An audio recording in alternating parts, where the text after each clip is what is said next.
நம்ம கிட்ட ஃபீனிக்ஸ் பிராண்டோட ஒரு டார்ச் லைட் இருக்கு. இதோட விலை கிட்டத்தட்ட 15,000 ரூபாய் போட்டிருக்காங்க. 15,000? இதுல என்ன ப்ராப்ளம்னா அந்த டைப் சி போர்ட் வந்து உடஞ்சி இருக்கு. அதை நம்ம மாத்தணும்.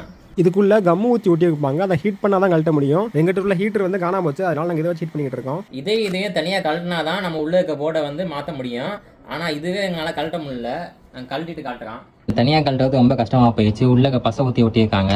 கீழே வந்து வயசு வச்சு பிடிச்சாச்சு. ஆனா மேல வந்து பிடிக்கிறதுக்கு எதுவுமே இல்லை. அதனால அந்த மாதிரி கிளாம்ப் யூஸ் பண்ணி டைட்டா பிடிச்சாச்சு. அப்போ அந்த பசையெல்லாம் வந்து மெல்ட் ஆகுறதுக்கு இந்த மாதிரி ஹீட்டை வச்சு ஹீட் பண்ணி ரொம்ப நேரம் கஷ்டப்பட்டு கழட்டியாச்சு ஒரு வழியா. இதுதான் அந்த பவர்ஃபுல்லான லைட்டு. டைப் சி போட்ட ஈஸியாக கழட்டுற மாதிரி கொடுத்து வச்சிருக்காங்க. இப்படி கழட்டினோம்னா தனியாக வந்துக்குது. ஃபர்ஸ்ட் ஃபோனில் இருக்கிறத எடுத்து போட்டு பார்த்தோம். அது வேலையை செய்யலை. அதனால வந்து கரெக்டாக செட் ஆகிற மாதிரி வாங்கிட்டு வந்துட்டான். இதை நம்ம ஹீட் பண்ணி தான் மாட்டியாகணும். அப்போ தான் கரெக்டாக ஒர்க் ஆகும். செக் பண்ணி பார்க்கும்போது கரெக்டாக 5 வோல்ட் வருது. சார்ஜ் போட்டு எல்லா வேலையும் தான் செக் பண்ணுவோம். எங்களுக்குள்ளே கரெக்டாக லைட் எரியுது.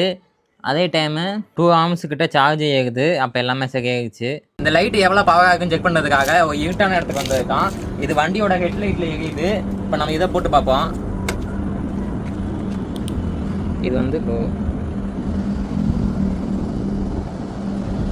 இதான் ஃபுல் வெளிச்சம். இப்போ இந்த இடம் பார்த்தீங்கன்னா எவ்வளோ இருட்டாக இருக்குது. நான் லைட்டை போடுறேன். இது வந்து 1, இது 2, இது 3, இது 4, இது 5. நம்ம பேய் வீட்டுக்கெலாம் கொண்டு போகிறோம்னா நம்ம இந்த மாதிரி லைட்டை கொண்டு போகலாம். நல்ல வெளிச்சமாக இருக்கும். லைட்டை நம்ம டேரெக்டாக கண்ணில் அடித்தோம்னா 3 நிமிஷத்துக்கு கண்ணே தெரியாதான்.